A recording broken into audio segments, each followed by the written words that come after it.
Сәләмсез, эфирда яңалыклар вакыты, студияда Лина Хәсәншина. Әлмәтнең чисталыгы кем кулында?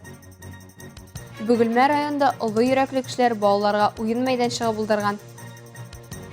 Яңа Нәдер авылында чираттагы урам бәйрәме узды.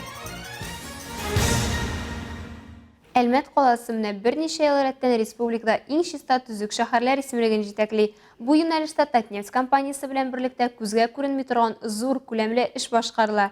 Чисталыкны булдырып саклап калуда экология белгечләренең өлеше зур. Алар экологик тәрбияне булдыруда да, шәһәр урамнарында, сулыкларда калкып чыккан чүплек өемнәрен юк итүдә дә күләмле эш алып баралар. Сүз уңаеннан чүп өемнәре Әлмәт өчен һәрчак актуаль мәсьәлә. Теманы Оля Бейрамалова дәвам итә. Шүпшәрне җыеп алуыгызны сорыйм. Хөсәен Зарипов урамындагы шүпшәрне җыеп алу үтенече белән халык контрольна шундый белдерү урнаштырылган. Гариза тиз хәл ителә һәм сайтта гариза хәл ителгән дигән статус барлыкка килә. Халык контрольнда мондый хәбәрләр җитәрлек, әмма алар тиз хәл ителә. Бу проблеманы хәл итүнең тагын берничә ысулы бар. Теге яки бу җирдә мусор ятканын яки без үзебез объезд вакытында күрәбез, яки народный контроль программасы аркылы килә. Шулай ук хатлар язалар безгә мөрәҗәгать итеп һәм шалтыраталар.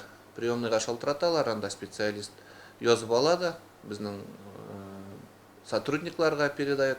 Сотрудниклар уже урынына чыгып, күреп мусорны инде анасын үзебез җаен табып чыгарабыз полигонга. Хуҗасын таба алмаса. Тагын бер очрак. Мониторинг вакытында экологлар Совет урам буенча гаражлар территориясендә төзелеш кибете артында санкцияләнмәгән чүплек урыны ачыклый. Чүплекне оператив рәвештә чистарталар. Мусор строительный күбрәк шушы гаражный кооперативларның рәтләре арасында либо шул су ярларына илтеп бушаталар. Кеше күрми торганрак җиргә недобросовестный кешеләр чыгарып бушаталар инде. КАМАЗ белән бушатып киткән урыннарны табабыз, газельдан атып киткән урыннарны. Һәр йортның үз чүп багы бар. Әмма төзелеш чүпчары, бакчалык калдыклары кебек чүпләр полигонга ташланырга тиеш. Безнең районда ул берәү, Кулшарип авылы артында урнашкан. Анда кубатура буенча акчасын түлиләр дә чыгаралар и утилизировать итте дигән документларны аларга урынында бирәләр. Экологлар фикеренчә чүпчәр җыелуы беренче очракта намуссыз кешеләр аркасында барлыкка килә. Алар өчен штрафлар каралган. Штрафлар частный лицога 2000-нан башлап 2000-нан 3500-га чаклы. Должностнойга 15000-нан 30000-га тикле. Юрлица 30-дан өстә. Оля Бейрамалова, Марат Хәлиуллин, яңалыклар вакыты, Луч Әлмәт телекомпаниясе. Бөгелмә районының Покровка авылында яңа уен мәйданчыгы барлыкка килде. Бу эш Энергия жизни иҗтимагый хәрәкәте һәм Открытые сердца волонтер төркеме ярдәме белән тормышка ашыла. Покровка авыл халкының хәзер буш вакытларын бик теләп үткәрә торган урыннары бар. Балалар мәйданчыгыннан безнең Бөгелмәдәге махсус хәбәрчебез Айгөл Шәрәфиева. Балалар мәйданчыгы бик ерактан күренеп тора. Төрле төстәге шарлар, балаларның һәм өлкәннәрнең шау-гөр килгән күңелле тавышлары. Барысы да балалар мәйданчыгын ачу тантанасына җыелган. Аны 2 проект ярдәмендә тормышка ашырганнар. Идеясе Ключи авыл җирлеге депутаты Елена Немованыкы. Нәкъ менә ул Энергия жизни иҗтимагый хәрәкәте һәм Открытые сердца волонтерлар төркеме белән элемтәгә чыккан. Ярты ел эчендә авылда балалар мәйданчыгын төзеп тә куйганнар. Волонтеры на себя полностью взяли закупку инвентаря, установку и доставку. Полностью была на их обеспечении. Площадки есть качели, лавочки, беседка, детский городок. Для взрослого населения, так сказать, у нас пенсионеры есть. Вот, для них спортивный инвентарь. Традиционный ритуал. Өлкәннәр кызыл тасманы кисүгә, кичкенәләр шунда ук чыр-чу килеп таган каруселләрне камап алды. Балалар гына түгел, өлкәннәр дә әлеге мәйданчыкны куанып каршы ала. Бу Покровка авылында соңгы 100 ел эчендә барлыкка килгән беренче яңа объект. Наша деревня была создана в 1908 году, но вот спустя 110 лет появилось место, хотя раньше был клуб, была школа, но вот последние года появилось место, где люди могут собраться, где дети могут собраться. И это благодаря инициативе Лены. Вот появился такой человек, который нашел спонсоров, который все организовал. Вот благодаря ей появилась эта площадка. Поэтому вот мнение, я думаю, что выскажу мнение всех жителей, мы очень ей благодарны. Кунаклар һәм бәйрәмдә катнашучылар арасында Ключи авыл җирлеге вәкилләре, авыл халкы һәм шәһәрдән килгән дачниклар бар. Бәйрәм кичкә кадәр дәвам итте. Хәзер авыл халкы яңа проект турында хыяллана. Алар авылда буа булдырырга тели. Айгөл Шәрәфиева, Зирәк Сәйдкулов, Әлмәт Луч телекомпаниясе, яңалыклар вакыты.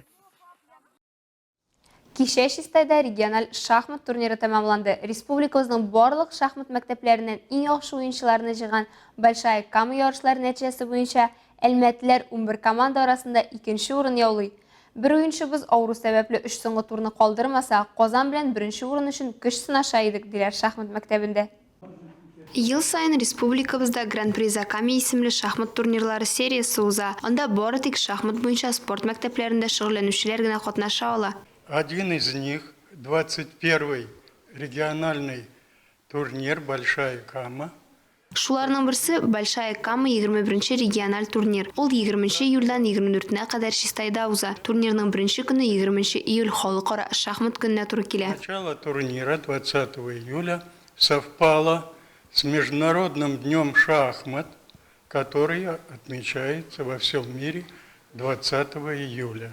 Ярышларда Татарстаннан 11 команда катнаша. Һәрберсе 3 егет һәм 1 кыздан торган яшь төркеменә бүленә. Берсендә 2010 елда туганнар һәм зурраклар катнашса, кече төркемдә 2011 елгы һәм яшьрәк спортчылар. Ярышлар Швейцария системасы буенча 9 турда уза. Калабызның кече төркеме уңышлы чыгыш ясый һәм безнең спортчылар шәхси зачетта да урыннар яулый. Команда белән 2нче урынны да ала. Араларында 2нче һәм 3нче спорт разряды булган шахматчыларыбызда 1нче үсмерләр разряды булган егет тә бар.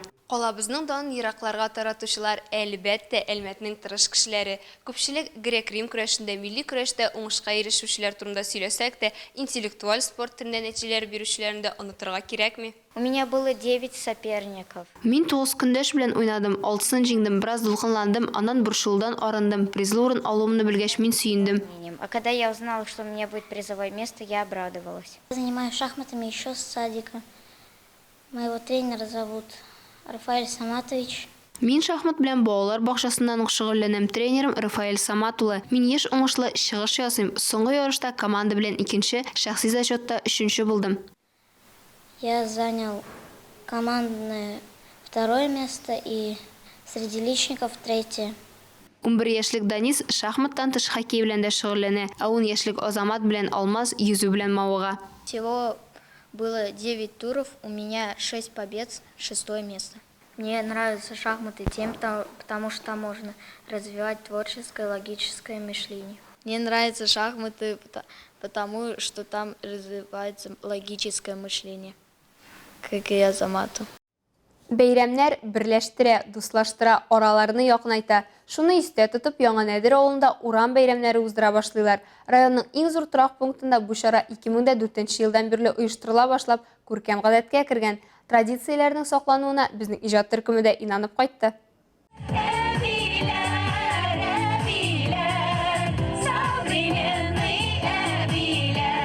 Замана әбиләре җырлап биеп кенә калмый, эшкә дә өлгерә, ашын да булдыра, менә шундый бәйрәмнәрне дә менә дигән итеп оештыра. Араларында берсе күренекле Әлмәт районы сандугачы Әлфия Афзалова исемендәге фестиваль лауреаты Зилә Сәримова. Аның сүзләренчә, ел саен ишәя барган авыл халкын шундый чаралар дуслаштыра гына. Мондый бәйрәмнәр халыкка үзебезнең милләтебезнең гореф-гадәтләрен җиткерү өчен, анасын гореф-гадәтләребезне матур менә шушы йолаларыбызны җиткерү өчен бик тә кирәк. Ешрак оештырырга кирәк мондай бәйрәмнәрне, әлбәттә. Урам бәйрәме булгач, ул ел саен үзенең урынын алыштырып тора. Яңа Нәдер районда иң зур торак пунктларның берсе, шулай булгач, биредәге урам саны да шактыйга җыела. Күршеләрдә бер-берен арттырып, бәйрәмне төрләндерергә тырыша. Эти праздники очень нужны, потому что здесь собирается весь народ, дети отдыхают, столько мероприятий тут. В общем, вообще тут очень хорошо на таких праздниках. Бәйрәмдә тирәк авыллардан да кунаклар килгән иде. Югары Мактама 5нче авылы үзешчәннәре чыгышы очрашуның күрке булды.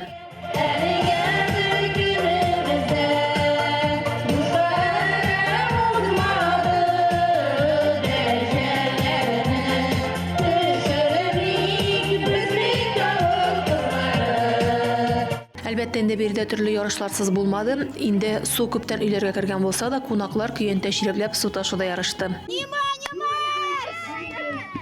Шундай коллектив, шундай кешеләр белән булганга дим, эшләве бик рәхәт, миңа монда бик ошый. Алар мине һәрвакыт поддержать итеп торалар, булышып торалар, ярдәм итеп торалар. Шушы традицияне безгә сакларга, алдагы нидә дә дальше безгә, как говорится, калдырырга язсын дип әйтәсем килә. Бу юлы поселок исемен йөрткән микрорайонда узган бәйрәмдә күмәк биюләргә дә урын бар иде. Моннан тыш күршеләр өчен күмәк чәй табыны да әзерләгәннәр. Рәдифә Нугманова, Марат Халиуллин, яңалыклар вакыты, Луч Әлмәт телекомпаниясе.